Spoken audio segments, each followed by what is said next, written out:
Fundamental rights എന്ന് പറഞ്ഞു കഴിഞ്ഞാൽ അത് നമ്മുടെ കോൺസ്റ്റിറ്റ്യൂഷനിൽ നമുക്ക് ഉൾപ്പെടുത്തി തന്നിട്ടുള്ള കുറച്ച് നിയമങ്ങളാണ്. ഈ നിയമങ്ങളുടെ ഉദ്ദേശം എന്താണെന്ന് വെച്ച് കഴിഞ്ഞാൽ ഓരോ ഇൻഡിവിജ്വലിൻ്റെയും അവരുടെ പേഴ്സണാലിറ്റിയുടെ ഓവറോൾ ഡെവലപ്മെൻറ്റിന് വേണ്ടിയിട്ട് അത്രയും നെസസറി ആയിട്ടുള്ള കുറച്ച് കണ്ടീഷൻസുകൾ നമ്മൾ വെക്കണം. ഓരോ പേഴ്സണാലിറ്റിയുടെയും ഓരോ ഇൻഡിവിജ്വലിൻ്റെയും അവരുടെ പേഴ്സണാലിറ്റികളുടെ അവരുടെ ഓവറോൾ ഡെവലപ്മെൻറ്റിന് വേണ്ടിയിട്ട് നമ്മൾ മുന്നോട്ട് വെക്കുന്ന കുറച്ച് നെസസറി ആയിട്ടുള്ള അത്ര ഇൻവൈ ആയിട്ടുള്ള കുറച്ച് കണ്ടീഷൻസുകൾ. ഈ കണ്ടീഷൻസുകൾ നമുക്ക് നമ്മുടെ അവകാശങ്ങളാണ്, നമ്മുടെ റൈറ്റുകളാണ്. ഈ അവകാശങ്ങളാണ്, ഇത്തരത്തിലുള്ള അവകാശങ്ങളാണ് നമ്മുടെ അതോറിറ്റേറിയൻ അതേപോലെ തന്നെ ഡെസ്പോട്ടിക് റൂളിൽ നിന്നൊക്കെ നമ്മളെ രക്ഷപ്പെടുത്തുന്നത്. അതേപോലെ തന്നെ നമുക്ക് ലിബർട്ടിയും റൈറ്റ്സും നമുക്ക് എൻഷുർ ചെയ്ത് തരുന്നത്. മാത്രമല്ല ഒരു ഡെമോക്രാറ്റിക് സൊസൈറ്റിയെ നിലനിർത്തുന്നതിന് ഇത്തരത്തിലുള്ള ഫണ്ടമെൻ്റൽ റൈറ്റ്സുകൾ വളരെയധികം അനിവാര്യമാണ്.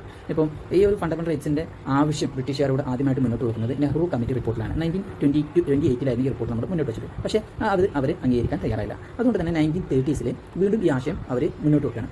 ലണ്ടനിൽ നടന്നിട്ടുള്ള റൗണ്ട് ടേബിൾ കോൺഫറൻസിലായിരുന്നു ഈ ആശയം മുന്നോട്ട് വെച്ചിട്ടുണ്ടായിരുന്നത്. പക്ഷേ അവിടെയും അവർ അംഗീകരിച്ചില്ല. വീണ്ടും 1933 ഇന്റർനാഷണൽ കോൺഗ്രസിൻ്റെ കറാച്ചിയിൽ നടന്നിട്ടുള്ള സെഷനിൽ വീണ്ടും അവർ അവതരിപ്പിക്കാനും അവിടെ നിന്ന് കിട്ടിയില്ല. പിന്നീട് ഒരുപാട് ആളുകൾ പ്രതീക്ഷിച്ചിരുന്നു ബ്രിട്ടീഷ് ഗവൺമെൻറ് എന്ത് ചെയ്യുന്നു, ഒരുപാട് ആളുകളുടെ ഇത് മാത്രമല്ല ഒരുപാട് ആവശ്യങ്ങൾ എന്ത് ചെയ്യുന്നുണ്ട്. ആ സമയത്ത് ബ്രിട്ടീഷ് ഗവൺമെൻറ്റിനോട് ഇന്ത്യക്കാരായിട്ടുള്ള ആളുകൾ നേതാക്കന്മാരെ ആവശ്യപ്പെടുന്നുണ്ട്. അതിൻ്റെ അടിസ്ഥാനത്തിൽ ഒരു പുതിയ ആക്ട് ബ്രിട്ടീഷ് ഗവൺമെൻറ് കൊണ്ടുവന്നിട്ടുണ്ടായിരുന്നു. ഗവൺമെൻറ് ഓഫ് ഇന്ത്യ ആക്ട് 1935 പറഞ്ഞ ഈ ആക്ട് ഒരുപാട് മാറ്റങ്ങളായിട്ടാണ് ഈ ആക്ട് വന്നത്. അതിൽ ഫണ്ടമെൻ്റൽ റൈറ്റ്സ് ഉണ്ടാകുന്ന ആൾ പ്രതീക്ഷിച്ചു, പക്ഷേ അതിലും ഉണ്ടായിരുന്നില്ല. പിന്നീട് ഈ വേൾഡ് വാർ 2 സമയത്ത് പ്രത്യേകിച്ച് ക്വിറ്റ് ഇന്ത്യ മൂവ്മെൻ്റ് ഒക്കെ അതിന് പീക്കിൽ നിൽക്കുന്ന സമയമാണ്. ആ സമയത്ത് വീണ്ടും ആളുകൾ എന്ത് ചെയ്യുന്നു, ഫണ്ടമെൻ്റൽ റൈറ്റ്സിന് വേണ്ടിയിട്ട് ഒരുപാട് പ്രശ്നങ്ങൾ ഉണ്ടാക്കി. എന്തായാലും 1945 നടന്നിട്ടുള്ള ദ സാപ്പോ കമ്മിറ്റി റിപ്പോർട്ടിൽ ഇന്ത്യൻ കോൺസ്റ്റിറ്റ്യൂഷനിൽ ഫണ്ടമെൻ്റൽ റൈറ്റ്സ് ഉൾപ്പെടുത്തണമെന്നുള്ള കാര്യത്തിൽ അവർ തീരുമാനമാക്കി. അത് ഫണ്ടമെൻ്റൽ റൈറ്റ്സിൻ്റെ ഫീച്ചേഴ്സുകളാണ്. ഫണ്ടമെൻ്റൽ റൈറ്റ്സിന് റൈറ്റ്സുകൾ നമ്മൾ നോക്കുന്ന സമയത്ത് ഇതിൽ എക്സ്ക്ലൂസീവായിട്ട് ചില സിറ്റിസൻസിന് ചില ഫണ്ടമെൻ്റൽ റൈറ്റ്സുകൾ കൊടുക്കുന്നുണ്ട്. അതായത് ഇപ്പോൾ ഓഫീഷ്യൽസ്, മിനിസ്റ്റേഴ്സ്, അങ്ങനെ അതോറിറ്റി ലെവലിൽ നിൽക്കുന്ന കുറച്ച് ആളുകൾക്ക് എക്സ്ക്ലൂസീവായിട്ട് കുറച്ച് ഫീച്ചേഴ്സ് അവർക്ക് അധികമുണ്ട്, കുറച്ച് റൈറ്റ്സുകൾ അവർക്ക് അധികമുണ്ട്. മറ്റുള്ള എല്ലാ സിറ്റിസൻസിനും ഈ പറഞ്ഞ ഫണ്ടമെൻ്റൽ റൈറ്റ്സ് എല്ലാം ഈക്വലായിട്ട് കിട്ടുന്നുണ്ട്. ഈ നമ്മുടെ ഇന്ത്യയുടെ മാഗ്ന കാർട്ട എന്നാണ് ഇതിന് ടേം ചെയ്യപ്പെടുന്നത്, ഫണ്ടമെൻ്റൽ റൈറ്റ്സിന് ടേം ചെയ്തിട്ടുള്ളത്. നമുക്ക് മുഴുവനായിട്ടുള്ള അബ്സല്യൂട്ടിലായിട്ടുള്ള എല്ലാ കാര്യങ്ങളൊന്നും ഈ ഫണ്ടമെൻ്റൽ റൈറ്റ്സ് കൂടെ നമുക്ക് ലഭിക്കില്ല. ഗവൺമെൻറ്റിന് റീസണബിൾ ആയിട്ടുള്ള ചില റെസ്ട്രിക്ഷൻസുകൾ ചില സമയത്ത് സാഹചര്യം അനുസരിച്ച് എന്ത് ചെയ്യാം മാറ്റം വരുത്താവുന്നതാണ്. അത് അവർ കൊണ്ടുവരാറ്, ആ റെസ്ട്രിക്ഷൻസ് അവർ കൊണ്ടുവരാറുണ്ട്. എന്തായാലും എന്ന് വെച്ച് നമ്മുടെ മുഴുവനായിട്ടുള്ള ഒരു സ്വാതന്ത്ര്യത്തെ ഹനിക്കുന്ന, നമ്മുടെ ഫണ്ടമെൻ്റൽ ആയിട്ടുള്ള റൈറ്റ്സുകളെ ഹനിക്കുന്ന തരത്തിലുള്ള നിയമങ്ങളൊന്നും തന്നെ കൊണ്ടുവരാൻ ഗവൺമെൻറ്റിന് കഴിയില്ല. അത്തരത്തിലുള്ള ഒരു ആർബിട്രറി സ്റ്റേറ്റ് ആക്ഷൻസുകളിൽ നിന്ന് നമ്മൾ ചെയ്യുന്നത് പ്രൊട്ടക്റ്റ് ചെയ്യാൻ ഈ ഫണ്ടമെൻ്റൽ റൈറ്റ്സിന് കഴിയുന്നുണ്ട്. ഫണ്ടമെൻ്റൽ റൈറ്റ്സിന് നെഗറ്റീവായിട്ടും പോസിറ്റീവായിട്ടും ആസ്പെക്ട്സുകളുണ്ട്. എന്തായാലും നമുക്ക് ഇത്തരത്തിലുള്ള പ്രൊട്ടക്ഷൻ, ഈ ഫണ്ടമെൻ്റൽ റൈറ്റ്സിനുള്ള പ്രൊട്ടക്ഷൻ നൽകുന്നത് കോൺസ്റ്റിറ്റ്യൂഷൻ ഓഫ് ഇന്ത്യയിൽ ഇത് ഉൾപ്പെട്ടതുകൊണ്ട് ആണ്. അതുകൊണ്ട് തന്നെ ഈ കോൺസ്റ്റിറ്റ്യൂഷൻ്റെ നിർമ്മാണം നടത്തിപ്പുകാരായിട്ടുള്ള സുപ്രീം കോർട്ട് ഇതെന്ത് ചെയ്യുന്നുണ്ട്, നമുക്ക് എൻഷുർ ചെയ്ത് തരുന്നുണ്ട്. നമുക്ക് ഫണ്ടമെൻ്റൽ റൈറ്റ്സ് ഉണ്ടെന്ന് നമുക്ക് എപ്പോഴും ഉറപ്പ് വരുത്തുന്നുണ്ട്. ഇതിനെതിരെ വരുന്ന നിയമങ്ങൾ ഗവൺമെൻറ് പാസ്സാക്കാൻ അതിനെ ഡിഫെൻഡ് ചെയ്ത് ആ നിയമങ്ങൾ എന്ത് ചെയ്യുന്നത് റദ്ദാക്കുന്നുണ്ട് സുപ്രീം കോടതി. എന്നാൽ ഫണ്ടമെൻ്റൽ റൈറ്റ്സുകൾ ഈ നിയമങ്ങൾ കൊണ്ടുവരുന്ന ആൾക്ക് തന്നെ ഫണ്ടമെൻ്റൽ റൈറ്റ്സിൽ മാറ്റങ്ങൾ വരുത്താം. അതായത് ഗവൺമെൻറ്റിന് എന്ത് ചെയ്യാം, ഫണ്ടമെൻ്റൽ റൈറ്റ്സുകൾ അമെൻഡ്മെൻറ്റ് ചെയ്യാം. അപ്പോൾ അതിന് ഉദാഹരണങ്ങൾ പറയുന്നുണ്ട്. 1979 44th അമെൻഡ്മെൻ്റ് ആയിട്ട് അതിൽ എന്ത് ചെയ്യുന്നത് ഫണ്ടമെൻ്റൽ റൈറ്റ്സിൽ മാറ്റിയിട്ടുണ്ട്. അതുപോലെ തന്നെ 2002 93rd അമെൻഡ്മെൻറ്റിലൂടെ ഫണ്ടമെൻ്റൽ റൈറ്റ്സിൽ ചില മാറ്റങ്ങൾ വരുത്തിയിട്ടുണ്ട്. പിന്നെ നമ്മൾ ഇവിടെ ഒരു നാഷണൽ എമർജൻസി വന്നെന്ന് വിചാരിക്കുക. പെട്ടെന്ന് നാഷണൽ എമർജൻസി വന്നു കഴിഞ്ഞാൽ നമ്മുടെ ഫണ്ടമെൻ്റൽ റൈറ്റ്സിലെ ചില ഫണ്ടമെൻ്റൽ റൈറ്റ്സുകൾ ഒഴികെയുള്ള എല്ലാ ഫണ്ടമെൻ്റൽ റൈറ്റ്സുകളും സസ്പെൻഡ് ചെയ്യും. പ്രത്യേകിച്ച് 2021 ആർട്ടിക്കിൾ 2021 നമുക്ക് തരുന്ന ഫണ്ടമെൻ്റൽ റൈറ്റ്സുകൾ എന്തൊക്കെയാണോ അതൊഴിച്ച് ബാക്കിയെല്ലാം സസ്പെൻഡ് ചെയ്യപ്പെടും. അതെന്താണെന്നുള്ളത് നമുക്ക് ഇനി ആ ആർട്ടിക്കിളിൻ്റെ സെഷൻ എടുക്കുന്ന സമയത്തുകൾ നമുക്ക് നോക്കാം. പിന്നെ അതിൽ മാറ്റങ്ങൾ വരുന്നത് വെച്ച് കഴിഞ്ഞാൽ ഈ ഫണ്ടമെൻ്റൽ റൈറ്റ്സിൽ ചില മാറ്റങ്ങൾ ഈ എമർജൻസി ടൈമിലല്ലാതെ വരാം. ഇപ്പോൾ അതിൽ പോലീസിൻ്റെ, പാരാമിലിറ്ററിയുടെ, മിലിറ്ററി റൂളുകൾ അങ്ങനെയുള്ള സംഭവങ്ങളൊക്കെ വരുന്ന സമയത്ത് ഇതിൽ കാര്യമായ മാറ്റങ്ങൾ വരുത്താം. പിന്നെ ഫണ്ടമെൻ്റൽ റൈറ്റ്സ് എന്ന് പറയുമ്പോൾ അത് ജസ്റ്റിസിയബിൾ ആണ്. അതായത് നമുക്കതിരെ എന്തെങ്കിലും നിയമങ്ങൾ വന്നു കഴിഞ്ഞാൽ നമുക്ക് എന്ത് ചെയ്യാം, ലീഗലായിട്ട് തന്നെ അതിൽ കോടതിയിൽ പോയിട്ട് നമുക്കത് നേടിയെടുക്കാൻ കഴിയും. ഫണ്ടമെൻ്റൽ റൈറ്റ്സ് ഒരുപാടുണ്ട്. ആർട്ടിക്കിൾ 12 മുതൽ 35 വരെയുള്ള കാര്യങ്ങൾ ഫണ്ടമെൻ്റൽ റൈറ്റ്സിനെ കുറിച്ചാണ് പറയുന്നത്. അത് ഡീറ്റെയിൽ ആയിട്ട് എലാബറേറ്റ് തന്നെ നമുക്ക് കൊടുത്തിട്ട് നമ്മളത് എന്ത് ചെയ്യുന്നുണ്ട് ഇനി അടുത്ത ക്ലാസ്സുകളിലൂടെ അല്ലെങ്കിൽ കണ്ടിന്യൂഷനായിട്ട് നമ്മൾ പഠിക്കുന്നുണ്ട്. ഓരോ ഇൻഡിവിജ്വലിൻ്റെയും ഹോളിസ്റ്റിക് ഡെവലപ്മെൻറ്റിന് ഇത്തരത്തിലുള്ള ഫണ്ടമെൻ്റൽ റൈറ്റ്സുകൾ വളരെയധികം എസെൻഷ്യലാണ്. നമ്മൾ ഓൾറെഡി പറഞ്ഞതുപോലെ തന്നെ ഇത്തരത്തിലുള്ള ഫണ്ടമെൻ്റൽ റൈറ്റ്സുകൾ ഈ നിയമങ്ങൾ ഉണ്ടാകുന്നതാണ്. നിയമങ്ങൾ ഉള്ളതുകൊണ്ടാണ് നമ്മുടെ വേരിയസ് ആയിട്ടുള്ള പല സ്റ്റേറ്റുകളിലുള്ള അതോറിറ്റീസുകളും നിയമങ്ങൾ നിർമ്മിക്കുമ്പോൾ അതിൽ കുറച്ച് ലിമിറ്റേഷൻസ് വരുന്നത് നമ്മുടെ ഈ റൈറ്റ്സുകൾ ഉണ്ടാകുന്നതുകൊണ്ടാണ്. പിന്നെ ഓൾറെഡി പറഞ്ഞു എങ്ങനെയൊക്കെ ഉണ്ടെങ്കിലും ഈ നിയമങ്ങൾ ഉണ്ടാക്കുന്നത് അതോറിറ്റികൾ തന്നെയാണ്. അവർക്ക് അതുകൊണ്ട് തന്നെ അമെൻഡ് ചെയ്യാൻ കഴിയും. ഫണ്ടമെൻ്റൽ റൈറ്റ്സിൽ അവർക്ക് മാറ്റങ്ങൾ വരുത്താൻ വേണ്ടിയിട്ട് അവർക്ക് കഴിയും. പക്ഷേ അങ്ങനെ മാറ്റങ്ങൾ വരുത്തുകയാണെങ്കിലും അതിൽ ചില മാനദണ്ഡങ്ങളുണ്ട്. പാർലമെൻറ്റിൽ ചില വോട്ടിംഗ് നടത്തേണ്ടതിൻ്റെ അതിൻ്റെ കൃത്യമായിട്ടുള്ള പ്രൊസീജിയറുകൾ കോൺസ്റ്റിറ്റ്യൂഷനിൽ തന്നെ എഴുതിയിട്ടുണ്ട്. അതൊക്കെ പാലിച്ചാൽ മാത്രമേ ഉള്ളൂ ഇത്തരത്തിലുള്ള മാറ്റങ്ങൾ അവർക്ക് കൊണ്ടുവരാൻ വേണ്ടിയിട്ട് കഴിയുള്ളൂ. നമ്മുടെ കോൺസ്റ്റിറ്റ്യൂഷൻ്റെ പാർട്ട് 3 ആർട്ടിക്കിൾ 12 മുതൽ 35 വരെയുള്ള 24 ആർട്ടിക്കിൾസാണ് നമ്മുടെ ഫണ്ടമെൻ്റൽ റൈറ്റ്സിനെ കുറിച്ചിട്ട് പറയുന്നത്. ഇതിന് നമുക്ക് 6 കാറ്റഗറി ആയിട്ട് നമുക്ക് ഡിവൈഡ് ചെയ്യാൻ കഴിയും. ഇതിന് ക്ലാസിഫിക്കേഷൻ നമുക്ക് ചെയ്യാൻ കഴിയും. അതിലൊന്നാണ് റൈറ്റ് ടു ഇക്വാലിറ്റി, പിന്നെ right to freedom, right against exploitation, right to freedom of religion, cultural and education rights, right to constitutional remedies. ഇനി നമുക്ക് ഇത് ഓരോന്നും എങ്ങനെയാണെന്ന് നോക്കാം. ഇതിലുള്ള ഓരോ ആർട്ടിക്കിൾസും വേറെ ആയിട്ട് തന്നെ നമ്മൾ നോക്കുന്നുണ്ട്. ഇതിൽ ആദ്യത്തെ സെക്ഷനായിട്ടുള്ള റൈറ്റ് ടു ഇക്വാലിറ്റിയാണ് നമ്മൾ നോക്കുന്നത്. റൈറ്റ് ടു ഇക്വാലിറ്റി എന്ന് പറയുന്നത് നമ്മുടെ ഡെമോക്രാറ്റിക് സൊസൈറ്റിയിലെ ഏറ്റവും ഫണ്ടമെൻ്റൽ ആയിട്ടുള്ള റൈറ്റ്സുകളാണ് റൈറ്റ് ടു ഇക്വാലിറ്റി. ഇത് കവർ ചെയ്യുന്നത് 14 to 18 വരെയുള്ള ആർട്ടിക്കിൾസാണ്. ഇത്തരത്തിലുള്ള ഈ നിയമങ്ങളാണ് നമുക്ക് സോഷ്യൽ, എക്കണോമിക്, പൊളിറ്റിക്കൽ ഇക്വാലിറ്റി നമുക്ക് ഗ്യാരണ്ടി നൽകുന്നത്. പിന്നെ ഇറ്റ് ഇൻക്ലൂഡ്സ് ഇക്വാലിറ്റി എങ്ങനത്തെ before law and equal protection, നിയമത്തിന് മുന്നിൽ എല്ലാവർക്കും ഈക്വൽ ആയിട്ടുള്ള പ്രൊട്ടക്ഷൻ, അതേപോലെ തന്നെ എല്ലാവർക്കും ഒരേപോലെ നിയമം ഗ്യാരണ്ടി നൽകുന്നതിന് ഈ റൈറ്റ് ടു ഇക്വാലിറ്റി നമ്മളെ സഹായിക്കുന്നുണ്ട്. പിന്നെ ഇതിൻ്റെ അടിസ്ഥാനത്തിൽ റിലീജിയൻ്റെയോ റേസിൻ്റെയോ കാസ്റ്റിൻ്റെയോ സെക്സ്, ബർത്ത് പ്ലേസ് തുടങ്ങിയവരുടെ പേരിലുള്ള ഡിസ്ക്രിമിനേഷൻ പ്രൊഹിബിറ്റ് ചെയ്തിട്ടുണ്ട്. പിന്നെ പബ്ലിക് എംപ്ലോയ്മെൻറ്റിൽ നമുക്ക് ഈക്വാലിറ്റി കിട്ടുന്നതിന് ഈ റൈറ്റ്സാണ് സഹായിക്കുന്നത്. ഈ റൈറ്റ് മുഖേനയാണ് അൺടച്ചബിലിറ്റിയും ടൈറ്റിൽസൊക്കെ നമ്മൾ അബോളിഷ് ചെയ്തിട്ടുണ്ട്. Article 14 equality before the law and equal protection of law. Article 14 ആണ് ഇന്ത്യൻ കോൺസ്റ്റിറ്റ്യൂഷനിൽ നമുക്ക് ഈ എല്ലാ ആളുകൾക്കും ഈക്വൽ ആയിട്ടുള്ള പ്രൊട്ടക്ഷനെ എന്ത് ചെയ്യുന്നത് ഉറപ്പ് നൽകുന്നത്. അപ്പോൾ ഇത് രണ്ട് ഭാഗമായിട്ടാണ് പറയുന്നത്. രണ്ടും ഒന്ന് തന്നെയാണ്, equality before the law and equal protection of law. Equality before the law എന്ന് പറയുമ്പോൾ ഓരോരുത്തരുടെ സ്റ്റാറ്റസിനനുസരിച്ച് അവർക്ക് നിയമങ്ങളിൽ വ്യത്യാസം ഉണ്ടാവില്ല. എല്ലാവരും കോടതിയിൽ അവർ ചെയ്ത കുറ്റത്തിന് അവർക്ക് ഒരേ ശിക്ഷയാണ്, ഒരേ നിയമമാണ് എല്ലാവർക്കും ഉണ്ടാകുക. അതേപോലെ തന്നെ പ്രൊട്ടക്ഷൻ എന്ന് പറയുമ്പോൾ അവരെ സംരക്ഷിക്കുന്നതിൻ്റെ കാര്യത്തിലും അത് നമ്മുടെ ഫണ്ടമെൻ്റൽ റൈറ്റ്സ് നമുക്ക് സംരക്ഷിക്കുന്നതിന് വേണ്ടിയിട്ട് കോടതി അതും എന്ത് ചെയ്യുന്നില്ല, ആരുടെയും ഓരോ സിറ്റിസൺസിനെയും വേറെ തിരിച്ച് കാണുന്നില്ല. എല്ലാവർക്കും ഒരേ പ്രൊട്ടക്ഷൻ തന്നെയാണ് നമ്മുടെ ഗവൺമെൻറ് നൽകുന്നത്. പിന്നെ ഇതിൻ്റെ അടിസ്ഥാനത്തിൽ ആരും ഒരു നിയമത്തിന് മുകളിലല്ല, എല്ലാ ഇൻഡിവിജ്വൽസിനും സിമിലർ ആയിട്ടുള്ള ട്രീറ്റ്മെൻറ്റ് തന്നെയാണ് കിട്ടുന്നത്. ഇതിൽ യാതൊരുവിധ ഡിസ്ക്രിമിനേഷനും കാണിക്കരുത് എന്നാണ് ആർട്ടിക്കിൾ 14 ആവശ്യപ്പെടുന്നത്. പിന്നെ ഇതിന് ചില എക്സംഷൻസ് ഉണ്ട്. അത് 361 ആർട്ടിക്കിൾ പറയുന്നുണ്ട്. നമ്മൾ ഓൾറെഡി ക്ലാസ്സിൽ ഡിസ്കസ് ചെയ്ത കാര്യമായിരുന്നു. ഇപ്പോൾ പ്രസിഡന്റ്, ഗവർണർ തുടങ്ങിയ ആളുകളുള്ള ആളുകൾ അവരെന്തെങ്കിലും ക്രിമിനൽ പ്രൊസീഡിങ്സുകൾ ചെയ്യുകയാണെങ്കിൽ സ്വാഭാവികമായിട്ടും അത് അവരുടെ ഓഫീസ് ടൈമിലാണ്, അവരുടെ ഭരണകാലത്തിനാണെങ്കിൽ അതിൽ എക്സംഷൻസ് ഉണ്ട്. അവർ മറ്റുള്ളവർ ട്രീറ്റ് ചെയ്യുന്നത് പോലെ അവർക്ക് ഡയറക്റ്റായിട്ട് ട്രീറ്റ് ചെയ്യാൻ പറ്റില്ല. കാരണം അവർ പദവിയിൽ ഇരിക്കുമ്പോൾ അവരെ സബോർഡിനേറ്റ്സുകൾ വന്നിട്ട് അവരെ അറസ്റ്റ് ചെയ്യാനോ കാര്യങ്ങൾ ചെയ്യാൻ പറ്റില്ലല്ലോ. അപ്പോൾ അതിൻ്റേതായ എക്സംഷൻസുകളുണ്ട്. ബാക്കി എല്ലാവർക്കും ഈക്വൽ ആയിട്ടുള്ള ട്രീറ്റ്മെൻറ്റാണ് ലഭിക്കുക. Article 14 prohibition of discrimination. ഈ ആർട്ടിക്കിൾ 14 ആണ് നമ്മുടെ രാജ്യത്ത് ഈ ഡിസ്ക്രിമിനേഷനെ നിരോധിച്ചിട്ടുള്ളത്. Religion, caste, sex, place of birth ഇതിൻ്റെ പേരിൽ ഒരു കാരണവശാലും ആരെയും ഡിസ്ക്രിമിനേറ്റ് ചെയ്യാൻ പാടില്ല. പിന്നെ ഇത്തരത്തിലുള്ള ഇങ്ങനെ ഡിസ്ക്രിമിനേറ്റ് ചെയ്യപ്പെടുന്ന വല്ല നിയമങ്ങളും സ്റ്റേറ്റുകൾ പാസ് ചെയ്യുകയാണെങ്കിൽ അതെന്ത് ചെയ്യും, സുപ്രീം കോടതി നേരിട്ട് ആ നിയമങ്ങളെ ഇൻവാലിഡ് ആയിട്ട് പ്രഖ്യാപിക്കും. പിന്നെ സ്വാഭാവികമായിട്ടും ഈ ഡിസ്ക്രിമിനേഷൻ എന്ന് പറഞ്ഞു കഴിഞ്ഞാൽ അവർക്ക് അൺഫേവറബിൾ ആയിട്ടുള്ള ഒരു ഇൻഡിവിജ്വൽ അൺഫേവറബിൾ ആയിട്ടുള്ള കാര്യങ്ങൾ നിയമങ്ങൾ ഉണ്ടാക്കുക എന്നുള്ളത് തന്നെയാണ്. ഇതിലൊരു ടേം ഉണ്ട്, ഓൺലി എന്നുള്ളത്. ആ ഓൺലി എന്നുള്ളത് സ്പെസിഫൈ ചെയ്യുന്നുണ്ട് ചില ഡിസ്ക്രിമിനേഷൻസ് ഒരു ഭാഗങ്ങൾ, അതായത് സ്ട്രിക്റ്റ് ആയിട്ട് ഫോളോ ചെയ്യേണ്ടതും സ്ട്രിക്റ്റ് ആയിട്ട് ഫോളോ ചെയ്യേണ്ടാത്തതായിട്ടുള്ള കാര്യങ്ങൾ പറയുന്നുണ്ട്. അപ്പോൾ അതിൻ്റെ അടിസ്ഥാനത്തിൽ സ്റ്റേറ്റുകൾക്ക് എന്ത് ചെയ്യാം, ചില അമെൻഡ്മെൻറ്റുകൾ, ചെറിയ മാറ്റങ്ങളൊക്കെ എന്ത് ചെയ്യാൻ പറ്റും, വരുത്താൻ പറ്റും. അപ്പോൾ അതിൻ്റെ അടിസ്ഥാനത്തിലാണ് ഇപ്പോൾ എല്ലാവരും ഈക്വലായിട്ട് കാണണം എന്ന് പറയുന്നുണ്ടെങ്കിലും ഈ ഒരു ചെറിയ മാറ്റങ്ങളുടെ അടിസ്ഥാനത്തിലാണ് ഇപ്പോൾ സ്ത്രീകൾക്ക്, കുട്ടികൾക്ക്, സോഷ്യലി ആൻഡ് എക്കണോമിക്കലി ബാക്ക്വേർഡ് ആളുകൾക്ക് അവർക്ക് പ്രത്യേക പരിരക്ഷ കൊടുക്കുന്നത്. മറ്റുള്ളവരുടെ ഇതല്ലാത്ത ആളുകളെ ഡിസ്ക്രിമിനേറ്റ് ചെയ്യുന്നതിന് തുല്യമാവില്ല അത്.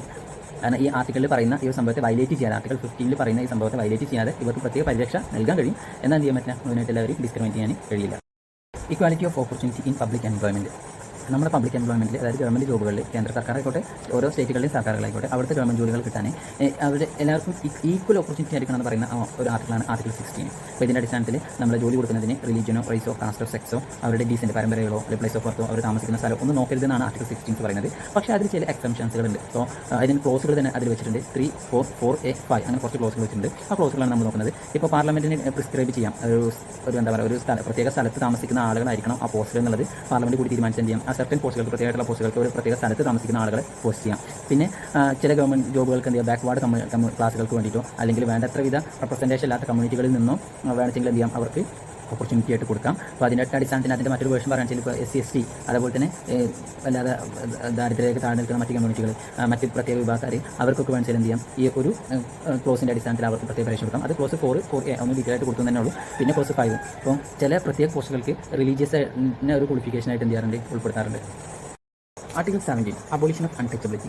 നമ്മുടെ രാജ്യത്ത് നിലനിന്നിരുന്ന അൺടച്ചബിലിറ്റിയെ എതിർക്കുന്ന ഒരു നിയമമാണ് ആർട്ടിക്കിൾ 17. ഇതിൻ്റെ ബേസിൽ ഇന്ത്യ ഗവൺമെൻറ് 1955 അൺടച്ചബിലിറ്റി ആക്ട് കൊണ്ടുവന്നു. ഉടനെ തന്നെ അതിനെ റീനെയിം ചെയ്തു the protection of civil rights act എന്നായിട്ട് അതിനെ മാറ്റി. ഈ ആക്ടിൻ്റെയും ഈ ആർട്ടിക്കിളിൻ്റെയും ബേസിൽ ഇത്തരത്തിലുള്ള അൺടച്ചബിലിറ്റി പോലുള്ള കാര്യങ്ങൾ ആരെങ്കിലും പ്രാക്ടീസ് ചെയ്യുകയാണെങ്കിൽ അത് പണിഷബിൾ ആയിട്ടുള്ള ഒഫൻസ് ആണ്. അത് ഇംപ്രിസൺമെൻറ്റോ ഫൈനോ ചിലപ്പോൾ അതിൻ്റെ തീവ്രത അനുസരിച്ച് രണ്ടും ലഭിച്ചേക്കാം. പിന്നെ അത് മാത്രമല്ല ഇത്തരത്തിലുള്ള പ്രാക്ടീസുകൾ ചെയ്യുന്നത് അവർ ഇലക്ഷനിൽ കോൺടെസ്റ്റ് ചെയ്യുന്നതിൽ നിന്നും ഡിസ്ക്വാളിഫൈ ചെയ്യുന്നതാണ്. Article 18 abolition of titles. ഈ ആർട്ടിക്കിൾ പ്രകാരം നമ്മുടെ സ്റ്റേറ്റിന്, അതായത് സ്റ്റേറ്റ് എന്ന് പറയുമ്പോൾ രണ്ടർത്ഥത്തിൽ പറയാം, നമ്മുടെ സംസ്ഥാനങ്ങൾക്ക് അല്ലെങ്കിൽ നമ്മുടെ രാജ്യത്തിന്, ഈ രാജ്യത്തിന് ആളുകൾക്ക് പ്രത്യേകം ടൈറ്റിൽസുകൾ കോൺഫർ ചെയ്യുന്നത്, അതായത് നൽകുന്നത് നിരോധിക്കപ്പെട്ടിട്ടുണ്ട്. അപ്പോൾ അതിൽ എക്സെപ്ഷൻസിൻ്റെ മിലിറ്ററി ആൻഡ് അക്കാദമിക് ഡിസ്റ്റിങ്ഷൻസുകൾ എന്ത് ചെയ്യുക, അക്കാദമിക് ഡിസ്റ്റിങ്ഷനുകൾ അതേപോലെ തന്നെ മിലിറ്ററി ടൈറ്റിൽസുകൾ നിർബന്ധമായിട്ട് കൊടുക്കണമല്ലോ. അങ്ങനത്തെയുള്ള കാര്യങ്ങൾ കൊടുക്കും. പിന്നെ എന്താണ് എന്നത് നോക്കാം. ഇതിൻ്റെ പ്രധാന ഉദ്ദേശം എന്താണെന്ന് വെച്ച് കഴിഞ്ഞാൽ നമ്മുടെ നാട്ടിൽ ഇക്വാലിറ്റി കൊണ്ടുവരാൻ വേണ്ടിയിട്ടാണ്. അതേപോലെ തന്നെ ആർട്ടിഫിഷ്യൽ ആയിട്ടുള്ള ഒരു ഡിസ്റ്റിങ്ഷൻസുകൾ സൊസൈറ്റിയുടെ ഇടയിൽ വരാതിരിക്കാൻ വേണ്ടിയിട്ടാണ്. അപ്പോൾ അത് നമുക്കിപ്പോൾ നോക്കിയപ്പെട്ടെന്ന് മനസ്സിലായിരുന്നില്ല. പക്ഷേ ബ്രിട്ടീഷ് റൂളിൻ്റെ കാലഘട്ടത്തിൽ അവിടെ ബ്രിട്ടീഷുകാരെ സപ്പോർട്ട് ചെയ്യുന്ന ഒഫീഷ്യൽസുകൾക്ക് അവർ പ്രത്യേക ടൈറ്റിലുകൾ കൊടുത്തിരുന്നു. ടൈറ്റിലുകൾ അതിൻ്റെ അടിസ്ഥാനത്തിൽ അവർക്ക് കൂടുതൽ പ്രത്യേകമായിട്ടുള്ള അധികാരങ്ങൾ കൂട്ടുണ്ടായിരുന്നു. നമ്മുടെ ജനങ്ങളുടെ ഇടയിൽ തന്നെ അവർക്ക് പ്രത്യേകമായിട്ടുള്ള അധികാരങ്ങൾ കൂട്ടുണ്ടായിരുന്നു. പക്ഷേ അത് എന്ത് ചെയ്യുന്നുണ്ട്, അബോളിഷ് ചെയ്തിട്ടുണ്ട്. ഇതിൻ്റെ അർത്ഥം വീണ്ടും ഒന്നുകൂടി പറയുന്നു. അപ്പോൾ മിലിറ്ററിയിലുള്ള പല റാങ്കുകൾ, ആ ടൈറ്റിൽസുകൾ അതിനെ പറയുന്നതല്ല, അക്കാദമിക് പരമായിട്ടുള്ള റാങ്കുകളെ അബോളിഷ് ചെയ്യുന്നതല്ല. ഇത്തരത്തിലുള്ള ആളുകളുടെ ഇടയിൽ ഭിന്നിപ്പുണ്ടാക്കിയിട്ട് അവർക്ക് പ്രത്യേകമായിട്ടുള്ള അധികാരം കൊടുക്കുന്ന ടൈറ്റിൽസുകൾ എന്തായാലും നിരോധിച്ചിട്ടുണ്ട്. ഇപ്പോൾ ഇതിൻ്റെ അടിസ്ഥാനത്തിൽ ഇപ്പോൾ ബ്രേവറിയുടെ പേര് കൊടുക്കുന്ന അവാർഡുകൾ, മറ്റുള്ള മേഖലകളിൽ തെളിയിക്കുന്നവർക്ക് കൊടുക്കുന്ന ഭാരതരത്ന, പത്മ അവാർഡ് തുടങ്ങിയിട്ടുള്ള അവാർഡുകൾക്കൊക്കെ നിലനിൽപ്പുണ്ട്. മറ്റുള്ള ആളുകൾ വേർതിരിക്കുന്ന ഒരു സംഭവത്തെയാണ് അബോളിഷ് ചെയ്തിട്ടുള്ളത്. ഇത് ആളുകളുടെ മുന്നിൽ നമ്മുടെ ഇന്ത്യൻ സൊസൈറ്റി, ഇന്ത്യൻ കോൺസ്റ്റിറ്റ്യൂഷനിൽ നമുക്ക് ഇക്വാലിറ്റി ഉറപ്പുവരുത്തുന്നതിന് വേണ്ടി, അതിനെ റിഫ്ലക്ട് ചെയ്യുന്നതിന് വേണ്ടിയിട്ട് കൊണ്ടുവന്നിട്ടുള്ള ഒരു നിയമമാണ് article 18 abolition of titles. Fundamental റൈറ്റ്സിൻ്റെ അടുത്ത സെക്ഷനാണ്, അതായത് രണ്ടാമത്തെ സെക്ഷനാണ് റൈറ്റ് ടു ഫ്രീഡം. 19 മുതൽ 22 വരെയുള്ള ആർട്ടിക്കിൾസ് ആണ് റൈറ്റ് ടു ഫ്രീഡത്തെ കുറിച്ചിട്ട് ഡിസ്കസ് ചെയ്യുന്നത്. ഇതിൻ്റെ അടിസ്ഥാനത്തിൽ വേരിയസ് ആയിട്ടുള്ള നമ്മുടെ റൈറ്റ് ടു ഫ്രീഡങ്ങളെ കുറിച്ച് ഇതിൽ പറയുന്നത്. ഇതിൽ പ്രധാനമായിട്ട് നമ്മുടെ പേഴ്സണൽ ഡെവലപ്മെൻറ്റിന് ഒരു ഇൻഡിവിജ്വൽ ലിബർട്ടിക്ക് വളരെ ഇമ്പോർട്ടൻ്റ് ആയിട്ടുള്ള കാര്യങ്ങളാണ് റൈറ്റ് ടു ഫ്രീഡമിൽ വരുന്നത്. അപ്പം ഇതിൽ ചില സമയങ്ങളിൽ നമുക്ക് എഗെയിൻസ്റ്റ് ആയിട്ടുള്ള ഒപ്രസീവ് ആയിട്ടുള്ള ഗവൺമെൻറ് പോളിസികൾ വരുമ്പോൾ അതിൽ നിന്ന് നമ്മളെ ഗാർഡ് ചെയ്യുന്ന നിയമങ്ങളാണ് ഇതിൽ വരുന്നത്. നമുക്ക് ഇനി ഓരോന്നേരൊക്കെയാണ്. Article 19 protection of 6 rights. Article 19 ബേസിൽ നമുക്ക് ബേസിക് ഫ്രീഡംസ് എന്നറിയപ്പെടുന്ന 6 ഫണ്ടമെന്റൽ റൈറ്റ്സ് ഉണ്ട്. ഇത് ഏതൊക്കെയെന്ന് വെച്ച് കഴിഞ്ഞാൽ നമ്മൾ ഓൾറെഡി ഡിസ്കസ് ചെയ്താണ്, കുറേ തവണ ഡിസ്കസ് ചെയ്തതാണ്. എന്നാലും കൂടി പറയാം. Freedom of speech and expression, peaceful assembly, forming association or unions, moving freely throughout India, residing anywhere in India and practising any profession or occupation. ഇത്തരത്തിലുള്ള 6 ബേസിക് ആയിട്ടുള്ള ഫ്രീഡംസുകളാണ് നമുക്കുള്ളത്. ഇതിൻ്റെ അടിസ്ഥാനത്തിൽ ഉള്ള കുറേ കാര്യങ്ങളാണ് നമ്മളിതിൽ വരുന്നത്. പക്ഷേ അതിൽ ചില എക്സെപ്ഷൻസുകളുണ്ട്. അപ്പോൾ അതിൽ right to acquire, hold and dispose property എന്ന് പറയുന്ന ഒരു ഭാഗം കൂടി ഇതിലുണ്ടായിരുന്നു. പക്ഷേ 44th അമെൻഡ്മെൻറ്റ് പ്രകാരം അതൊരു ലീഗൽ റൈറ്റ് ആയിട്ട് മാറി. ഇപ്പോൾ നമ്മുടെ സ്ഥലം നമുക്ക് ഇഷ്ടമുള്ളത് കയ്യിൽ വെക്കാനും വിൽക്കാനും അതിന് മാറ്റങ്ങൾ വരുത്താനും അങ്ങനത്തെ സംഭവങ്ങളൊക്കെ അത് എന്താ പറയുക ഫ്രീഡത്തിൽ നിന്ന് മാറിയിട്ട് ഫണ്ടമെന്റൽ റൈറ്റിൽ മാറിയിട്ട് അതൊരു ലീഗൽ റൈറ്റ് ആയിട്ട് മാറിയിട്ടുണ്ട്. 1978 മുഖേന അതൊരു നിയമം മൂലം നടപ്പിലാക്കുന്ന മറ്റു സംഭവമായിട്ട് മാറിയിട്ടുണ്ട്. ഒരു അവകാശമല്ല, അതൊരു വേറെ നിയമത്തിൻ്റെ സംവിധാനത്തിൽ തന്നെ മാറ്റിയിട്ടുണ്ട്. പിന്നെ അതിൽ തന്നെ ചില മാറ്റങ്ങൾ, ഫണ്ടമെന്റൽ റൈറ്റ്സുകൾ എന്ന് പറയുമ്പോൾ നമുക്ക് എല്ലാവിധ റൈറ്റുകളും ഇല്ല, എല്ലാവിധ എക്സ്പ്രഷനുകളും നമുക്ക് നടത്താൻ കഴിയില്ല, എല്ലാതും നമുക്ക് ഇഷ്ടപ്പെട്ട എല്ലാ കാര്യങ്ങളും നമുക്ക് ചെയ്യാൻ കഴിയില്ല. അതിൽ ചില എക്സംഷൻസുകളുണ്ട്. അപ്പോൾ നമ്മുടെ നാഷണലിൻ്റെ സോവറിനിറ്റി, സെക്യൂരിറ്റി, ഫ്രണ്ട്ലി റിയാക്ഷൻ, മറ്റുള്ള നാഷണലുള്ള ബന്ധം, നമ്മുടെ ഡെമോക്രസി, മൊറാലിറ്റി, കോടതി ലക്ഷ്യം, അതേപോലെ തന്നെ ഡിഫമേഷൻ തുടങ്ങിയ ഒരുപാട് കാര്യങ്ങളെ ബേസ് ചെയ്തിട്ടായിരിക്കും ഈ ഫണ്ടമെന്റൽ റൈറ്റ്സുകൾ ഉണ്ടാവുക. Article 20 protection against convention of offences. ഈ നിയമത്തിൻ്റെ അടിസ്ഥാനത്തിൽ ഒരു വ്യക്തിയെ ഒരു കുറ്റത്തിന് 2 തവണ ശിക്ഷിക്കാൻ പാടില്ല, 2 തവണ ട്രയൽ ചെയ്യാൻ പാടില്ല. അവർക്ക് എന്ത് നിയമമാണോ എന്ത് കുറ്റമാണോ ചെയ്ത് ആ നിയമത്തിൻ്റെ അടിസ്ഥാനത്തിൽ എന്ത് ശിക്ഷയാണോ കൊടുക്കുക ആ ശിക്ഷ മാത്രമേ കൊടുക്കാൻ പാടുള്ളൂ. അതിൽ കൂടുതലായിട്ടുള്ള ശിക്ഷകളൊന്നും കൊടുക്കാനേ പാടില്ല. പിന്നെ ഈ ഒരു ഇതിൻ്റെ ബേസിൽ ആർട്ടിക്കിൾ 20 ബേസിൽ വേറൊരു കാര്യം കൂടി ഉണ്ട്. കോടതിയിൽ ഒരിക്കലും ടെസ്റ്റിഫൈ ചെയ്യാൻ വേണ്ടി, സാക്ഷി പറയാൻ വേണ്ടി ആരെയും ഫോഴ്സ് ചെയ്യാൻ പാടില്ല. ഈ എന്ത് എമർജൻസി ഉണ്ടാക്കാൻ ചിലപ്പോൾ 1978 വന്നൊരു അമെൻമെൻറ്റാണ്. ആ അമെൻമെൻറ്റ് പ്രകാരം നമ്മുടെ ഇവിടെ നാഷണൽ എമർജൻസി ഉണ്ടാകാൻ വെച്ചെങ്കിൽ ഈ ഒരുപാട് ഫണ്ടമെന്റൽ റൈറ്റ്സുകൾ നമ്മൾ സസ്പെൻഡ് ചെയ്യുന്നു പറഞ്ഞു. പക്ഷേ ഈ ഫണ്ടമെന്റൽ റൈറ്റ് ഒരിക്കലും എന്ത് ചെയ്യില്ല, സസ്പെൻഡ് ചെയ്യില്ല. കാരണം നമുക്ക് അപ്പോഴും നിയമത്തിൻ്റെ മുന്നിൽ പ്രൊട്ടക്ഷൻ ഉണ്ടായിരിക്കും.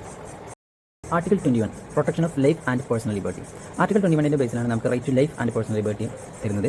ഇതിൻ്റെ അടിസ്ഥാനത്തിൽ ആരിൽ നിന്നും ഇത്തരത്തിലുള്ള ലിബർട്ടി, ഈ സ്വാതന്ത്ര്യം, ജീവൻ തട്ടിയെടുക്കാനോ നമ്മുടെ സ്വത്തുക്കൾ തട്ടിയെടുക്കാനോ ഈ നിയമം മൂലം എന്ത് ചെയ്യില്ല, അതിൽ തട്ടിയെടുക്കാൻ ചെയ്യുന്ന നിയമം മൂലം നമുക്ക് അതിനുള്ള പരിരക്ഷ ലഭിക്കും. ഇതിൻ്റെ അടിസ്ഥാനത്തിൽ നമ്മൾ ആരെങ്കിലും തടയിലിടുകയാണെങ്കിൽ നമ്മുടെ സ്വത്തുക്കൾ തട്ടിയെടുക്കുകയാണെന്നുണ്ടെങ്കിൽ അത് നിയമം മൂലമായിരിക്കും. അതായത് ഗവൺമെൻറ്റിനാണ് അതിലുള്ള അധികാരമുള്ളൂ. ഗവൺമെൻറ് തന്നെ എന്തായിരിക്കണം, അതിനുള്ള കൃത്യമായിട്ടുള്ള ഫെയർ പ്രോസസ്സിലൂടെ, കൃത്യമായിട്ടുള്ള അതിൻ്റെ പണിഷ്മെൻറ്റിൻ്റെ രീതിയിലൂടെ മാത്രമാണ് അവർക്ക് ഇത് നേടിയെടുക്കാൻ കഴിയുള്ളൂ.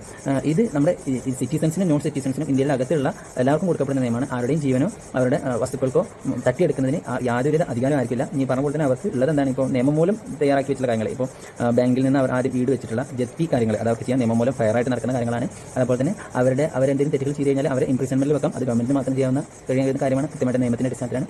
അല്ലാതെയുള്ള അവരുടെ ജീവനോ സ്വത്തിനോ ഉള്ള യാതൊരുവിധ കോട്ടങ്ങൾ തട്ടാനും ആർട്ടിക്കിൾ 21 മുഖേന സാധിക്കില്ല. പിന്നെ ഇതിലും ഈ 44th അമെൻഡ്മെൻറ്റ് പ്രകാരം, ഇതിന് മുന്നേ പറഞ്ഞ ആർട്ടിക്കിളുള്ളതാണ് 1978 വന്നിട്ടുള്ള 44th അമെൻഡ്മെൻറ്റ് പ്രകാരം ഈ ഒരു നിയമവും ഈ ഒരു നമ്മുടെ റൈറ്റും ഈ ഒരു ലിബർട്ടി എന്ത് ചെയ്യാൻ പാടില്ല, സസ്പെൻഡ് ചെയ്യാൻ പാടില്ല. ഒരു കാരണവശാലും സസ്പെൻഡ് ചെയ്യാൻ പാടില്ല. നാഷണൽ എമർജൻസി വരുമ്പോൾ മറ്റുള്ള റൈറ്റ്സുകൾ പോകുമ്പോൾ 20, 21 അവിടെ തന്നെ ഉണ്ടാവും. അത് വയലേറ്റ് ചെയ്യപ്പെടില്ല. ഇനി ഇതിൻ്റെ ബേസിൽ ആർക്കെങ്കിലും എന്തെങ്കിലും പ്രശ്നം ഉണ്ടാകുകയാണെങ്കിൽ അത് നമുക്ക് അതിൻ്റെ മോണിറ്ററി കോമ്പൻസേഷൻസ് നിർബന്ധമായിട്ടും തരാൻ മറ്റുള്ളവർ ബാധ്യസ്ഥരാകും. Article 21A right to education. ഈ ആർട്ടിക്കിൾ 21Aയുടെ അടിസ്ഥാനത്തിൽ ഏജ് 6 മുതൽ 14 വരെയുള്ള എല്ലാ കുട്ടികൾക്കും നിർബന്ധമായിട്ടും free and compulsory education കൊടുത്തിരിക്കണം.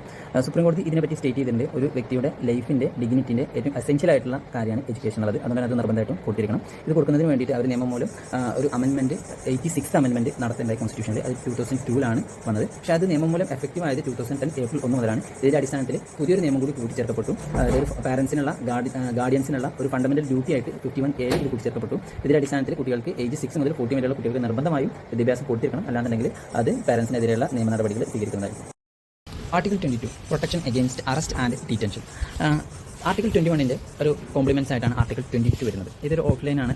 Arrest എങ്ങനെയായിരിക്കണം, ഡിറ്റൻഷൻ, തടവിൽ വെക്കാൻ എങ്ങനെയായിരിക്കണം തുടങ്ങിയിട്ടുള്ള കാര്യങ്ങളെക്കുറിച്ച് ഇത് മുഖേന 2 നിയമങ്ങൾ 2 സെനാറിയോസിൽ ഡിസ്കസ് ചെയ്യുന്നുണ്ട്. ഒന്ന് ഓർഡിനറി ലോ ആണ്, പിന്നെ ഒന്ന് പ്രിവെൻറ്റീവ് ഡിറ്റൻഷനാണ്. ഓർഡിനറി ലോ എന്ന് പറയുന്നത് സ്വാഭാവികമായിട്ടും അത് അറസ്റ്റ് ആരെങ്കിലും എന്തെങ്കിലും ഒരു ക്രൈം ചെയ്താൽ സ്വാഭാവികമായിട്ടും എന്ത് ചെയ്യണം, ആ ക്രൈമിൻ്റെ അടിസ്ഥാനത്തിൽ അവർ പോയി അറസ്റ്റ് ചെയ്യുന്നത് ഡിറ്റൻഷൻ നോക്കുന്നതിനാണ്. അപ്പം അതിൻ്റെ അടിസ്ഥാനത്തിൽ നമ്മൾ എന്ത് ചെയ്യണം, അറസ്റ്റ് ചെയ്യപ്പെടുന്ന ആളെ എന്തിനാണ് അറസ്റ്റ് ചെയ്യുന്നത് അറിയിച്ചിരിക്കണം. അറസ്റ്റ് ചെയ്യുമ്പോൾ അറിയിച്ചാൽ മതി. ആദ്യം അറിയിച്ചിട്ട് ചെല്ലണമെന്നല്ല, അറസ്റ്റ് ചെയ്യുമ്പോൾ എന്തിനാണ് അറസ്റ്റ് ചെയ്യുന്നത് ആൾക്ക് ബോധമുണ്ടായിരിക്കണം. പിന്നെ അതേപോലെ തന്നെ അവർക്ക് ഒരു ലോയറെ വെച്ചിട്ട് അത് ഡിഫെൻഡ് ചെയ്യാനും കൺസൾട്ട് ചെയ്യാനുള്ള അവസരം കൊടുത്തിരിക്കണം. 24 hours ഉള്ളിൽ അവരെ ഒരു മജിസ്ട്രേറ്റിൻ്റെ മുന്നിൽ ഹാജരാക്കിയിരിക്കണം. ഈ 24 hours ശേഷം അവർ വേണമെങ്കിൽ എന്ത് ചെയ്യാം, മജിസ്ട്രേറ്റിൻ്റെ നിർദ്ദേശപ്രകാരം വേണമെങ്കിൽ എന്ത് ചെയ്യാം, റിലീസ് ചെയ്യാം. ഇത് സാധാരണ ഓർഡിനറി ലോ. ഇനി പ്രിവെൻറ്റീവ് ഡിറ്റൻഷൻസ് ഉണ്ട്. പ്രിവെൻറ്റീവ് ഡിറ്റൻഷൻസ് എന്ന് പറയുമ്പോൾ സ്വാഭാവികമായിട്ടും അത് അവർ തെറ്റ് ചെയ്യുന്നതിന് മുമ്പ് തന്നെ അവരെന്ത് ചെയ്യും, അറസ്റ്റ് ചെയ്യും. അത് ഒരു പ്രിവെൻറ്റീവ് ആക്ഷനാണ്. അത് ചെയ്യാനുള്ള അധികാരം പാർലമെൻറ്റിനും സ്റ്റേറ്റ് ലെജിസ്ലേഷനുമാണ് അത്തരത്തിലുള്ള നിയമങ്ങൾ പാസ്സാക്കാനുള്ള അധികാരമുള്ളൂ. അതിൻ്റെ അടിസ്ഥാനത്തിൽ അവരെന്ത് ചെയ്യും, ഈ ഒരു 44th അമെൻമെൻറ്റിലാണ് ഇതിനെക്കുറിച്ചിട്ടുള്ള കാര്യങ്ങൾ പറയുന്നത്. 1978 ഈ 44th അമെൻമെൻറ്റ് വന്നിട്ടുള്ളത്. അപ്പോൾ ഇതിൽ തന്നെ ഇതിൻ്റെ അടിസ്ഥാനത്തിൽ 2 മാസം വരെ ട്രയൽ ചെയ്യാതെ എന്ത് ചെയ്യാൻ പറ്റുന്നുണ്ട്, അതായത് അവരെ വിചാരണ ചെയ്യാൻ തന്നെ ഹാജരാക്കാതെ തന്നെ 2 മാസത്തോളം തടവിൽ വെക്കാനുള്ള അധികാരം അവർക്ക് കൊടുക്കുന്നുണ്ട്. അത് അഡ്വൈസറി ബോർഡിൻ്റെ അടിസ്ഥാനത്തിൽ വീണ്ടും എന്ത് ചെയ്യാൻ അവർക്ക് ഇനിയും കൂടുതൽ കാലം വേണിച്ചെങ്കിൽ അവർക്ക് എന്ത് ചെയ്യാൻ പറ്റും, നേടിക്കൊണ്ടുപോകാൻ കഴിയും അറസ്റ്റ്. അതിന് പ്രത്യേകമായിട്ടുള്ള നിയമങ്ങളാണ്, അത് കൂടുതൽ കോംപ്ലിക്കേറ്റഡ് ആണ്. അത് എന്താ വെച്ച് കഴിഞ്ഞാൽ രാജ്യസുരക്ഷയുമായി ബന്ധപ്പെട്ട കുറേ കാര്യങ്ങളാണ് അതിൽ വരുന്നത്. അതിന് വേണ്ടിയിട്ട് അവർ ഒരുപാട് നിയമങ്ങൾ പാസ്സാക്കിയിട്ടുണ്ട്. ആ നിയമങ്ങളാണ് താഴെ കൊടുത്തുള്ളത്. MIS ഇങ്ങനെ കുറേ അക്ഷരങ്ങൾ കൊടുത്തുള്ള ഇത്തരത്തിലുള്ള നിയമങ്ങളാണ്. നമ്മൾ അടുത്ത് നോക്കുന്നത് ഫണ്ടമെന്റൽ റൈറ്റ്സിൻ്റെ 3ാമത്തെ സെക്ഷനാണ്, rights against exploitation. Article 23 and 24 ആണ് അതിനെക്കുറിച്ച് പറയുന്നത്. അപ്പോൾ നമ്മൾ prohibition of trafficking human beings and forced labour, അതാണ് 23 പറയുന്നത്. 24 എന്ന് പറയുന്നത് പ്രൊഹിബിഷൻ ഓഫ് ചൈൽഡ് ലേബർ. ഇനി നമുക്ക് രണ്ടും ഓരോന്ന് നോക്കാം. Article 23 prohibition of traffic in human beings. ഈ നിയമത്തിൻ്റെ അടിസ്ഥാനത്തിൽ നമ്മുടെ മനുഷ്യക്കടത്ത്, നിർബന്ധിത ജോലി ചെയ്യിപ്പിക്കൽ, അങ്ങനത്തെ തുടങ്ങിയ കാര്യങ്ങളൊക്കെ നിരോധിച്ചിട്ടുണ്ട്. ഇതിൻ്റെ അടിസ്ഥാനത്തിൽ ആളുകളെ വിൽക്കുന്നത്, വാങ്ങുന്നത്, അതേപോലെ തന്നെ സ്ത്രീകളെ ഇമ്മോറൽ ട്രാഫിക്കിന് ഉപയോഗിക്കുന്നത്, കുട്ടികളെ അതിന് ഉപയോഗിക്കുന്നത്, സ്ലേവർക്ക് ഉപയോഗിക്കുന്നത് തുടങ്ങിയ കാര്യങ്ങളൊക്കെ ഈ നിയമം മൂലം നിരോധിച്ചിട്ടുണ്ട്. ഇത് പ്രത്യേക ഒരു നിയമം കൂടി 1956 പാസ്സാക്കിയിട്ടുണ്ട്. Immoral traffic in woman and girls act എന്നുള്ളതായിരുന്നു അതിൻ്റെ നിയമത്തിൻ്റെ അടിസ്ഥാനം. ഇത് ഇത്തരത്തിലുള്ള സ്ത്രീകൾക്കെതിരെയുള്ള സപ്രഷനുകളെ എതിർക്കാൻ വേണ്ടിയിട്ടാണ് ഈ നിയമങ്ങൾ ഉണ്ടാക്കിയിട്ടുള്ളത്. ഇതിൽ ഉപയോഗിച്ചിരിക്കുന്ന വേർഡാണ് ബേഗർ എന്നുള്ളത്. ബേഗർ എന്ന് പറയുന്നത് ഫോഴ്സ്ഡ് ലേബറിനെയാണ് ഉപയോഗിക്കുന്നത്, അതായത് ജോലി കൊടുക്കാതെ നിർബന്ധമായിട്ട് അടിമവേല ചെയ്യിപ്പിക്കുന്നതിനാണ് ഇത് പറയുന്നത്. പിന്നെ ഈ ഒരു നിയമം നിർബന്ധമായിട്ട് എന്ത് ചെയ്യണം, പാസ്സാക്കിയിരിക്കണം. അത് ഒരു റിലീജിയൻ്റെയോ കാസ്റ്റിൻ്റെയോ ക്ലാസിൻ്റെ അടിസ്ഥാനത്തിൽ ഇതിൽ യാതൊരുവിധ വേർതിരിവും കാണിക്കാൻ പാടുള്ളതല്ല. Article 24 prohibition of child labour. ഈ നിയമത്തിൻ്റെ അടിസ്ഥാനത്തിൽ 14 വയസ്സിന് താഴെയുള്ള കുട്ടികൾ ഫാക്ടറികളിലോ മൈനുകളിലോ ഹസാഡസ് ആയിട്ടുള്ള, അതായത് അതിൽ ഡേഞ്ചറസ് ആയിട്ടുള്ള ജോബുകളോ ചെയ്യുന്നത് വിലക്കിയിട്ടുണ്ട്. ഇതിൻ്റെ ഉദ്ദേശം എന്ന് വെച്ച് കഴിഞ്ഞാൽ ഹ്യൂമൻ്റെ ഹെൽത്തിനെ പ്രൊട്ടക്ട് ചെയ്യുക, അവരെ നന്നായിട്ട് ട്രീറ്റ് ചെയ്യുക, മനുഷ്യനെ നന്നായി ട്രീറ്റ് ചെയ്യുക എന്നുള്ള അടിസ്ഥാനത്തിലാണ്. അപ്പോൾ അതിൻ്റെ അടിസ്ഥാനത്തിൽ കുട്ടികൾക്ക് ജോലി ചെയ്യാൻ പാടില്ല വെച്ച് കഴിഞ്ഞാൽ പറ്റും. ഇന്നസെൻ്റ് ആയിട്ടുള്ള ഹാംലെസ് ആയിട്ടുള്ള ചെറിയ ചെറിയ ജോലികൾ കുട്ടികൾക്ക് ചെയ്യാം. പക്ഷേ അങ്ങനെ ഹസാഡസ് ആയിട്ട് കണക്കാക്കപ്പെടാത്ത ചെറിയ ജോലികൾ 14 വയസ്സുള്ള കുട്ടികൾക്കും ചെയ്യാം. അത് നിർബന്ധിച്ച് അവരുടെ ചെയ്യിപ്പിക്കാൻ കഴിയില്ല. അവർ ചെയ്യുകയാണെങ്കിൽ അവർക്ക് ചെയ്യാം. പക്ഷേ ഇത്തരത്തിലുള്ള ജോലികൾ ചെയ്യുന്നത് പ്രൊഹിബിറ്റ് ചെയ്തിട്ടുണ്ട്, വലിയ റിസ്ക് ഉള്ള ജോലികൾ ചെയ്യുന്നത്. ഫണ്ടമെന്റൽ റൈറ്റ്സിൻ്റെ 4ാമത്തെ സെക്ഷനായിട്ടുള്ള right to freedom of religion എന്ന ഭാഗം നമ്മൾ നോക്കുന്നത്. ആർട്ടിക്കിൾ 25 to 28 വരെയുള്ള ആർട്ടിക്കിൾസാണ് ഇതിനെക്കുറിച്ച് പറയുന്നത്. നമുക്കറിയാം പ്രിയാമ്പിളിൽ തന്നെ ഇത് എൻഷുർ ചെയ്തതാണ് liberty of thought, faith and worship of all citizens എന്നാണ് നമ്മൾ ഡിസ്കസ് ചെയ്തതാണ്.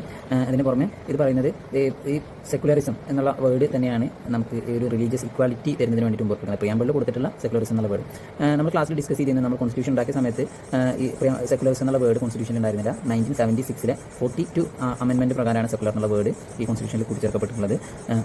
നമ്മളൊരു ഇന്ത്യൻ്റെ ഒരു സെക്കുലർ നാച്ചുറിനെ വളരെയധികം ഇമ്പോർട്ടൻ്റ് ആയിട്ട് സഹായിക്കുന്ന ആർട്ടിക്കിൾസുകളാണ് ഈ 3 ആർട്ടിക്കിൾസുകൾ വരുന്നത്. Article 25 freedom of conscience and right to profess, practice and propagation of religion. ഇത് പറയുന്ന പോലെ തന്നെ ഈ ആർട്ടിക്കിൾ 25(1) എന്ന് പറയുന്ന ഈ ആർട്ടിക്കിളിൽ നമുക്ക് തരുന്ന ഫ്രീഡങ്ങളാണ് freedom of conscience and right to profess, practice and propagate religion. ഇനി നമുക്ക് ഓരോ നോക്കാം. ഫസ്റ്റ് നോക്കുമ്പോൾ ഫ്രീഡം ഓഫ് കോൺഷ്യൻസ് അങ്ങനെ പറയുമ്പോൾ ഓരോരുത്തർക്കും ഓരോ ആളുകൾക്കും ഓരോ വിശ്വാസം ഉണ്ടാവും. അത് വെച്ച് അവർക്ക് ദൈവത്തോടുമായിട്ട് ഇഷ്ടമുള്ള രീതിയിൽ പ്രാർത്ഥിക്കാനും ഇഷ്ടമുള്ള രീതിയിൽ ദൈവത്തോട് ബന്ധം സ്ഥാപിക്കാനുള്ള അവകാശം ഓരോ വ്യക്തിക്കുണ്ട്. ഇനി അതേപോലെ തന്നെ പ്രൊഫസിങ് റിലീജിയൻ അങ്ങനെ പറയുമ്പോൾ പ്രൊഫസി പറയുമ്പോൾ ഡിക്ലെയർ ചെയ്യുക, ഓരോരുത്തരുടെ വിശ്വാസ സംഹിത ഞാൻ ഇന്ന കാര്യത്തിൽ വിശ്വസിക്കുന്നു എന്നുള്ളത് പ്രഖ്യാപിക്കാൻ ഓരോരുത്തർക്കും അവകാശമുണ്ട്. പിന്നെ അതേപോലെ തന്നെ ഓരോ പ്രാക്ടീസിങ് റിലീജിയൻ ഓരോ വിശ്വാസ സംഹിതക്കനുസരിച്ച് അതിൻ്റേതായിട്ടുള്ള ഡ്യൂട്ടീസ്, റിച്വൽസുകൾ, സെറമണീസുകൾ അതൊക്കെ നടത്താൻ ഓരോരുത്തർക്കും അവകാശമുണ്ട്. പിന്നെ അടുത്തതാണ് പ്രൊപ്പഗേറ്റിംഗ് റിലീജിയൻ, അതായത് അവർ സ്വീകരിച്ചിട്ടുള്ള മതം മറ്റുള്ള ആളുകൾക്ക് അവർ എഡ്യൂക്കേഷൻ പർപ്പസിന് വേണ്ടിയിട്ട് അവരുടെ മതം എന്താണെന്നുള്ളത് മറ്റുള്ളവർക്ക് പഠിപ്പിച്ചു കൊടുക്കാനുള്ള അവകാശവും നമുക്ക് ഭരണഘടന ആർട്ടിക്കിൾ 25 മുഖേന തരുന്നുണ്ട്.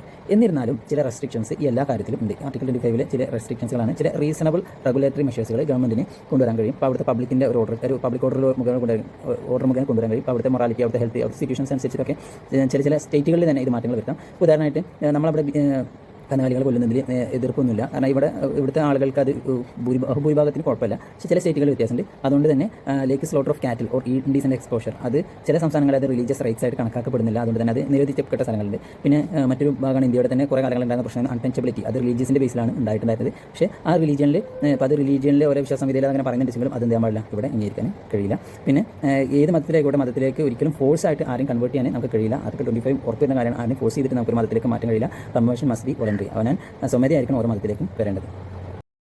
Article 26 freedom to management and religious affairs. ഈ ആർട്ടിക്കിൾ പ്രകാരം ഓരോ വ്യക്തിക്കും അവരുടേതായ റിലീജിയസ് ആയിട്ടുള്ള നെയിമുകൾ സ്വീകരിക്കാൻ കഴിയും. അവരുടെ പരമ്പരകൾക്കടുത്ത നെയിമുകൾ കൂടെ ഡിനോമിനേഷൻ ചെയ്യാൻ കഴിയും. അതായത് അവരുടെ സ്ഥാപനങ്ങൾക്കോ വ്യക്തികൾക്കോ അവർക്ക് ഇഷ്ടമുള്ള ഈ റിലീജിയസ് ആയിട്ടുള്ള പേരുകൾ കൊടുക്കാൻ ഈ ആർട്ടിക്കിൾ മുഖേന കഴിയും. ഇപ്പോൾ ഇതിലുള്ള ഓരോ വ്യക്തികൾക്കും അല്ലെങ്കിൽ ഓരോ ഗ്രൂപ്പുകൾക്കും പ്രത്യേക ഗ്രൂപ്പുകൾ രൂപീകരിക്കുകയോ ആ റിലീജിയസിൻ്റെ അടിസ്ഥാനത്തിൽ അവർക്ക് റിലീജിയന് വേണ്ടി ഇൻസ്റ്റിറ്റ്യൂഷൻസുകൾ ഉണ്ടാക്കുകയോ ചാരിറ്റബിൾ പർപ്പസിന് വേണ്ടിയിട്ട് അവർക്ക് ഗ്രൂപ്പുകൾ ഉണ്ടാക്കുകയോ ചെയ്യാം. ഇനി ഈ ഇത്തരത്തിലുള്ള ഈ ഒരു റൈറ്റ് എന്ന് പറയുന്നത് ഓരോ അവരുടേതായിട്ടുള്ള റിലീജിയസ് അഫയേഴ്സ് അവർക്ക് ഇൻഡിപെൻഡൻ്റ് ആയിട്ട് തന്നെ മാനേജ്മെൻറ്റ് ചെയ്യാൻ വേണ്ടിയിട്ടാണ്. അവരുടേതായ കാര്യങ്ങളിൽ മറ്റുള്ള മതസ്ഥരോ ഭരണകൂടമോ ഇടപെടാതിരിക്കാൻ വേണ്ടിയിട്ടാണ് ഇത്തരത്തിലുള്ള റൈറ്റുകൾ അവർക്ക് കൊടുത്തിട്ടുള്ളത്. ഈ ഇത്തരത്തിലുള്ള ഗ്രൂപ്പുകൾക്ക്, റിലീജിയസ് ഗ്രൂപ്പുകൾക്ക് പ്രോപ്പർട്ടികൾ കൈവശം വെക്കാവുന്നതാണ്. അത് മൂവബിൾ പ്രോപ്പർട്ടി ആവാം, ഇമ്മൂവബിൾ പ്രോപ്പർട്ടി ആവാം.